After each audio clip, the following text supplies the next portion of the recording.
आदर में हुआ आपको मेरे पिता। ये प्रार्थना यीशु मसीह के नाम में मांगते हैं, आमीन। सभी को जय मसीह की। प्रभु आपका आशीष दे।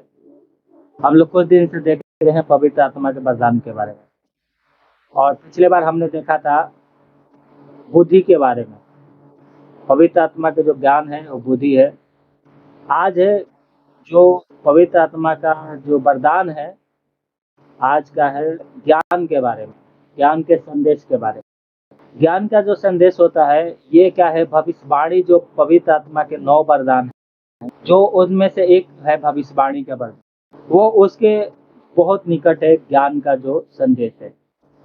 ज्ञान आपको पवित्र आत्मा से लेना बहुत जरूरी है। ज्ञान क्या करता है, आपको कब क्या बोलना है, क्या सलाह देना है, वो सब क्या है आपको ज्ञान के द्वारा प्रकट होगा।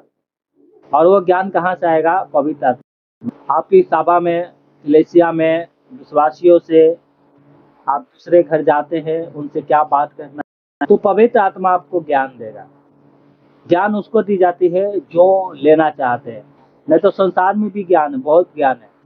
संसार में ज्ञान है जो शैतानी ज्ञान है, वो ज्ञान के बारे में मैं बात नहीं कर रहा हूँ। मैं पवित्र आत्मा के ज्ञान के बारे में बात कर रहा हूँ। यहाँ पर एक घटना घटती है, प्रेरितों के काम 5 अध्याय और 1 से 10 तक पढ़ते हैं। तो वहाँ पर परमेश्वर का दास है जिसका नाम है पतरस, और वहाँ पर 2 लोग हैं, हनन्याह और सफीरा। इन्होंने क्या किया था? भूमि को बेचा था। किस लिए बेचा था? अपनी बड़ाई के लिए। बहुत से वहाँ पर लोग थे जो अपनी भूमि को बेचकर, अपने सामान को बेचकर, पैसे जो है, जो धन था, वो परमेश्वर की सेवा के लिए दे रहे थे कि क्या है परमेश्वर की सेवा और ज्यादा बढ़े। और उनका यही विश्वास था कि हमारे लिए जो कुछ हम बेचते हैं वो हमारे लिए स्वर्ग में मिलेगा, हमारा धन जो है स्वर्ग में इकट्ठा होगा। तो वहाँ पर एक आदमी है, भूमि बेचता है और सारा पैसा लाकर क्या है प्रेरितों के पांवों पर रख दिया। वहाँ पर ये दोनों लोग देख रहे थे, हनन्याह और सफीरा, और हो सके कि परमेश्वर के दास ने उस आदमी का बड़ाई भी किया हो। ये अपनी बड़ाई लेने के लिए इन्होंने क्या किया? भूमि को बेचा। यहाँ पर देखो, मैं पढ़ रहा हूँ जो आपको अच्छे से समझ में आएगा। क्या लिखा है? प्रेरितों के काम 5 अध्याय और उसकी 1 से 10। यहाँ पे लिखा है, और हनन्याह नामक एक मनुष्य और उसके पत्नी सफीरा ने भूमि बेची और उसके दाम में से कुछ रख छोड़ा, और ये बात उसकी पत्नी जानती थी, और उसका एक भाग लाकर प्रेरितों के पांवों के आगे रख दिया। यहाँ पर ध्यान से सुनिएगा। इनके पास बहुत सारे जमीन था, उन जमीन में से कुछ भूमि को बेचा था। यहाँ पे लिखा है कुछ भूमि बेची और उसकी दाम में से कुछ भाग लाकर प्रेरितों के पांवों के आगे रख। परंतु पतरस ने कहा, हे हनन्याह, शैतान ने तेरे मन में ये बातें क्यों डाली कि तू पवित्र आत्मा से झूठ बोले और भूमि के दाम में से कुछ रख छोड़े। तब वो, जब तक वो तेरे पास रही, क्या तेरा ना थी? और जब बिक गई तो क्या तेरे बस में ना थी? तूने ये बात अपने मन में क्यों विचारी? तू मनुष्य से नहीं परंतु परमेश्वर से झूठ बोला। ये बातें सुनते ही हनन्याह गिर पड़ा और प्राण छोड़ दिया, और सब सुनने वाले पर बड़ा भय छा गया। फिर जवानों ने उठकर उसकी अर्थी बनाई और बाहर ले जाकर गाड़ दिया। लगभग 3 घंटे के बाद उसकी पत्नी जो कुछ हुआ था ना जानकर भीतर आई। तब पतरस ने उससे कहा, मुझे बता, क्या तुमने वो भूमि इतने में बेची थी? उसने कहा, हाँ, इतने में ही। पतरस ने उससे कहा, ये क्या बात है? तुम दोनों ने प्रभु की आत्मा को परीक्षा के लिए एक किया। देख, तेरे पति के गाड़ने वाले द्वारी पे खड़े हैं, तुझे बाहर ले जाएंगे। तब वो तुरंत उसके पांवों पर गिर पड़ी और प्राण छोड़ दिया। और जवानों ने भीतर आकर उसे मारा पाया और बाहर ले जाकर उसे उसके पति के साथ गाड़ दिया। बस, ठीक है। तो यहाँ पर क्या है? झूठ बोलने के बारे में। किससे झूठ बोल रहे हैं? परमेश्वर के दास से। तो अगर हम झूठ बोलते हैं तो पवित्र आत्मा क्या करता है? सारे बात परमेश्वर के दास से बता देता है। परंतु कितने परमेश्वर के दास ऐसे होते हैं कि उस बात को छिपाते हैं और समझाते हैं, लेकिन विश्वासी को समझ में नहीं आता है, तो उसका जो प्रतिफल है आने वाले समय में उसको मिलता है। तो यहाँ पर क्या है? जो कुछ परमेश्वर के दास मुंह से कहा वो सब हट गया। आज भी यही होता है। एक गवाही सुना गुड़गांव का कि उसकी पास्टर ने क्या किया, उसको शराब दे दिया। शराब मतलब कहा कि जो परमेश्वर के जो दसवांश है उसमें चोरी करते हैं तो क्या होगा, बहुत बड़ी प्रॉब्लम तुम्हारे ऊपर आने वाली है। और वो प्रार्थना में से जा रही थी और घर पहुंचने से पहले क्या हो गया, उसकी बेटे का एक्सीडेंट हो गया। तो हम मुंह से शराब ना दें, परमेश्वर हमें शराब देने के लिए नहीं, आशीष देने के लिए बुलाया है। परंतु एक बात यहाँ पर ये घटी है कि हम परमेश्वर के दास से झूठ बोलते हैं तो परमेश्वर के दास क्या है, पवित्र आत्मा के ज्ञान के द्वारा सब कुछ जान जाता है कि ये झूठ बोल रहा है या सच बोल रहा है। अगर हम बार बार झूठ बोलेंगे तो इसका प्रतिफल परमेश्वर हमें देता है। और जैसे इन ननिया के ऊपर, सफेरा के ऊपर प्रॉब्लम आया, हमारे ऊपर भी आ सकता है। तो इसलिए क्या है, हम परमेश्वर से झूठ कभी ना बोले। परमेश्वर के दास से झूठ बोलने का मतलब है परमेश्वर से झूठ बोलना, पवित्र आत्मा से झूठ बोलना। हम लोग की जो कलीसिया है उसमें कितने लोग आते हैं जो झूठ बोलते हैं, हमें पता हो जाता है, मालूम हो जाता है, तो भी मैं क्या है उनके लिए प्रार्थना करते हैं, उनके लिए प्रार्थना करते हैं और उनके लिए शराब नहीं आशीष ही मांगते हैं। परमेश्वर क्या करे, उनको क्या है इस लायक बना दे कि वो झूठ ना बोले। परंतु हमें अपने आप को जांचना है, हम भी झूठ बोलने वाले ना बने। जो हाँ है उसको हाँ बोलना है, जो ना है उसको ना बोलना है। अगर हम झूठ बोलेंगे तो परमेश्वर के दास से झूठ बोल देंगे, परंतु क्या है उसका नुकसान हमें खुद उठाना पड़ेगा। तो इसलिए किसी भी परमेश्वर के दास से क्या है झूठ नहीं बोलना है। यहाँ तक कि विश्वासी के सामने भी क्या है, विश्वासियों से झूठ नहीं बोलना है। हम परमेश्वर की संतान है और परमेश्वर से क्या है मांगना है कि हम झूठ बोलने वाला नहीं, सच बोलने वाले बन जाए। और झूठ को क्या है, शैतान क्या है, झूठ का पिता है। अगर हम भी झूठ बोलते हैं तो हम भी क्या है शैतान के बेटे और बेटियां बन जाते हैं। तो इसलिए क्या है, हमें शैतान की बातों को नहीं मानना है और झूठ नहीं बोलना है। हमें क्या है प्रभु से ज्ञान मांगना है।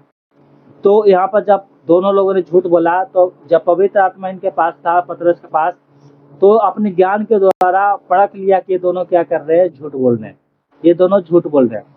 तो उनसे पूछा, अगर वो उसी समय बोल देते कि नहीं इतने में नहीं बिका था, इतने में बिका था, तो शायद इनका प्राण बच जाता, इनको नुकसान नहीं उठाना पड़ता। परंतु इन लोगों ने अपनी गलतियों को माना नहीं, उल्टा क्या है हाँ में हाँ मिलाया। दोनों ने, पति पत्नी ने क्या किया, हाँ में हाँ मिलाया झूठ को छिपाने के लिए। और क्या है, ये दोनों मर गए। हमें भी क्या है, परमेश्वर का दास जब पूछता है तो हमें क्या है बहाना नहीं बनाना है। हम बहाना बनाएंगे हमारे ऊपर क्या है प्रॉब्लम आएगी। ये क्या है, इनकी मृत्यु क्यों हुई, ये आने वाले विश्वासियों के लिए एक सबक था, एक उदाहरण था। आज क्या है, लोग फटाक से झूठ बोल देते हैं, चाहे उसका हानि कैसा भी उठाना पड़े ये नहीं विचार करते हैं। हम झूठ बोलने वाले ना बने। एक और वचन पढ़ेंगे तो यहाँ पर लिखा है, पेट्रों के काम 10 अध्याय और उसकी 47-48 पढ़ेंगे तो यहाँ पे लिखा है, परमेश्वर के दास के पास क्या है पवित्र आत्मा था, पवित्र आत्मा के ज्ञान था। तो यहाँ पर जब वचन प्रचार कर रहे थे तो पवित्र आत्मा ने इनको कहा किनको बपतिस्मा लेना है, किनको नहीं लेना है। हालेलुया। तो यहाँ पर पतरस कहते हैं, इस पर पतरस ने कहा, क्या कोई जल की रोक रोक कर सकता है कि ये बपतिस्मा ना पाए जिन्होंने हमारी नाई पवित्र आत्मा पाया। और उन्होंने आज्ञा दी कि उन्हें यीशु मसीह के नाम में बपतिस्मा दिया जाए। तब उन्होंने उससे विनती की कि कुछ दिन हमारे पास साथ रहे, है ना। तो यहाँ पर क्या है, परमेश्वर के दास को बताया कि इनको बपतिस्मा की जरूरत है। परमेश्वर के दास ने क्या किया, अपने ज्ञान के द्वारा जो पवित्र आत्मा ने इनको दिया था, परख लिया कि इनको बपतिस्मा देने की जरूरत है और सबको यीशु मसीह के नाम से बपतिस्मा दिया गया। इसलिए क्या है, आप कहीं भी जाते हैं किसी के लिए भी प्रार्थना करते हैं और आप क्या है किसी से बातें करते हैं तो आपके पास ज्ञान होना बहुत जरूरी है। ज्ञान होगा तो आप जान जाएंगे कि आपको आगे क्या करना है। ज्ञान पवित्र आत्मा का क्या है, एक दान है जो ये दूसरे नंबर पे आता है। 9 वरदान में से ये पहले क्या था, बुद्धि का था, और दूसरा क्या है, ये जो ज्ञान है, दूसरा जो है ये क्या है, ज्ञान है ना, सॉरी, ये ज्ञान है। और ये ज्ञान आपको लेना चाहिए, पवित्र आत्मा का ज्ञान है और ये आपको क्या है लेना है। हालेलुया। यहाँ पर लिखा है कि प्रेतों के काम अगर 15 अध्याय और 7 से 12 तक पढ़ेंगे, यहाँ पर लिखा है कि कलीसिया को कैसे चढ़ाना है और विश्वासियों को क्या है ज्ञान कैसे देना है। यहाँ पर लिखा है कि हम विश्वासियों के साथ कैसा व्यवहार करें। ये कहाँ से आया, पवित्र आत्मा के द्वारा। पतरस पढ़े लिखे नहीं थे तो भी क्या है और चर्च के क्या है मेन अगुआ था। कैसे अगुआ बना? पवित्र आत्मा के ज्ञान के द्वारा। देखो आपकी पढ़ाई लिखाई काम संसार में आएगा, ना कि कलीसिया में, ना कि परमेश्वर के सामने। परमेश्वर के सामने आपका पढ़ाई लिखाई कुछ नहीं है, ठीक है। आपको पवित्र आत्मा के ज्ञान है तो आपके पास सब कुछ है, ज्ञान नहीं है तो पवित्र आत्मा की नजरों में परमेश्वर के सामने आप कुछ भी नहीं है। इसलिए क्या है, प्रार्थना करना है, प्रभु हमें ज्ञान दे, हमें समझ दे। ज्ञान भी समझ ही में आता है ना। तो ये क्या है, ज्ञान आपको लेना बहुत जरूरी है। पवित्र आत्मा से प्रार्थना करना है, प्रभु हमें ज्ञान दीजिए। बुद्धि का ज्ञान है, बुद्धि क्या वरदान है, और दूसरा क्या है, ज्ञान का वरदान है। यहाँ पर लिखा है कि ज्ञान जो है ना, ज्ञान वो भविष्यवाणी के क्या है, निकट, बहुत निकट है। जैसा भविष्यवाणी होता है वैसे ज्ञान है। हालेलुया। भविष्यवाणी क्या है, एक दूसरे की उन्नति के लिए। ज्ञान भी क्या है, एक दूसरे की उन्नति के लिए। हालेलुया। अगर पहला कुरिन्थियों 14 अध्याय और उसकी 24 से 25 तक पढ़ेंगे तो यहाँ पे लिखा है, परंतु यदि सब भविष्यवाणी करने लगे और कोई अविश्वासी या अनपढ़ अनपढ़ा मनुष्य भीतर आ जाए तो सब उसे दोषी ठहरा देंगे और परख लेंगे, और उनके मन के भेद को प्रकट हो जाएंगे। तब वो मुंह के बल गिरकर परमेश्वर को दंडवत करेगा और मान लेगा कि सचमुच परमेश्वर तुम्हारे बीच में है। हालेलुया। तो ये क्या है, ज्ञान और भविष्यवाणी किसके लिए है? अन्य लोगों के लिए, अनपढ़ लोग के लिए, जो पहली बार क्या है कलीसिया में आते हैं, तो उनके लिए क्या है, भविष्यवाणी ज्ञान बहुत जरूरी है। तो इसलिए प्रभु से क्या है, प्रार्थना करना है कि हे प्रभु हमें ज्ञान दे, हमें ज्ञान दे कि मैं भी क्या करूं, तेरी सेवा को कर सकूं। हमें ज्ञान दे कि हमें जब किसी से बातें करूं तो मुझे लज्जित ना होने पाए, जब तेरे बारे में बताऊं लोगों को तो मुझे लज्जित ना होने पाए, मुझे कब क्या बोलना है। देखो नीति वचन अगर आपने पढ़ा भी होगा, कुछ लोग ऐसे अनपढ़ गवार होते हैं कि बिना समझे कुछ भी मुंह से बोल देंगे और सामने वाले के बारे में नहीं सोचते हैं कि मेरे बातों से उसको ठोकर लगेगा या उसकी उन्नति होगी। तो परमेश्वर का वचन कहता है कि जो ज्ञान जो होता है ना, ज्ञान अगर हम ज्ञान पवित्र आत्मा के द्वारा लेकर बोलेंगे तो उसके गुस्सा पे, उसकी प्रॉब्लम पे और उसके ना समझ पर क्या है, हम क्या है, अंगारा पे क्या करते हैं, पानी डालते हैं, मतलब उसके गुस्सा को शांत करेंगे। और कुछ ऐसे मूर्ख लोग होते हैं कि बिना क्या है, सोचे समझे बोल देते हैं, जिससे क्या है सामने वालों को बहुत ठोकर लगता है, बहुत क्या है बुरा लगता है। तो वैसे क्या है, हमें नहीं बनना है। इसलिए ज्ञान बहुत जरूरत होता है। समझाना है परंतु प्यार से समझाना है, ये नहीं कि हमारे समझाने के कारण क्या है सामने वालों को ठोकर लग जाए और वो आत्मा संसार में भूल जाए, ऐसे नहीं करना है हमें। इसलिए ज्ञान की बहुत जरूरी है, पवित्र आत्मा के ज्ञान को बहुत जरूरी है, ठीक है। तो इसलिए ज्ञान लेना बहुत जरूरी है, ठीक है। अगर कोई कलीसिया में पहली बार आता है तो भविष्यवाणी और ज्ञान के द्वारा क्या है, हम उसको क्या है आशीष दे सकते हैं, उसकी उन्नति करवा सकते हैं, उसको बचा सकते हैं नाश होने से। इसलिए ज्ञान लेना बहुत जरूरी है। पवित्र आत्मा का है, और वचन तो बहुत सारे हैं ज्ञान के ऊपर, परंतु इतना ही है, बस इतना बात समझ लो कि पवित्र आत्मा का जो दूसरा क्या है वरदान है वो ज्ञान है, और ये ज्ञान को लेना बहुत जरूरी है। आपको बुद्धि मांगना बहुत जरूरी है, साथ ही ज्ञान बहुत जरूरी है कि आप क्या है सामने वालों को उत्तर दे सके, सामने वालों को अच्छे से समझा सके। तो ये बहुत जरूरी है, ठीक है। आइए अपनी आंखों को बंद करें और इस ज्ञान के लिए हम प्रभु से प्रार्थना करें। मेरे पीछे बोले, हे पिता, मैं आपसे प्रार्थना करता हूँ, इन वचन से हमें आशीष दे। आपने जिस प्रकार पतरस को ज्ञान की बातें दिया, उसी प्रकार हमें भी ज्ञान की बातें दे।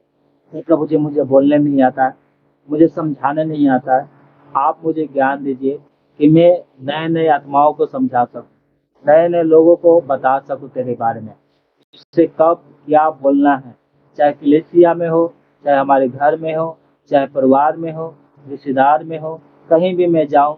मेरे पिता, आपका ज्ञान की जो वरदान है, जो पवित्र आत्मा का क्या है वरदान है, वो हमें दीजिए कि मैं लोगों को अच्छे से समझा सकूं, अच्छे से बता सकूं। मेरे पिता, हमारे ऊपर दया कर, हमारी समझ को खोल दे, हमारे अंदर ज्ञान वाले वचन डाल दे, ज्ञान वाला बुद्धि डाल दे।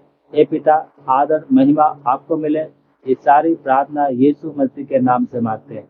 दया सुने, उत्तर दे में स्वर्गीय पिता, आमीन। प्रभु ने हमारी प्रार्थना को सुना है। अपने हाथों को उठाकर प्रभु का धन्यवाद। सभी को जय मसीह।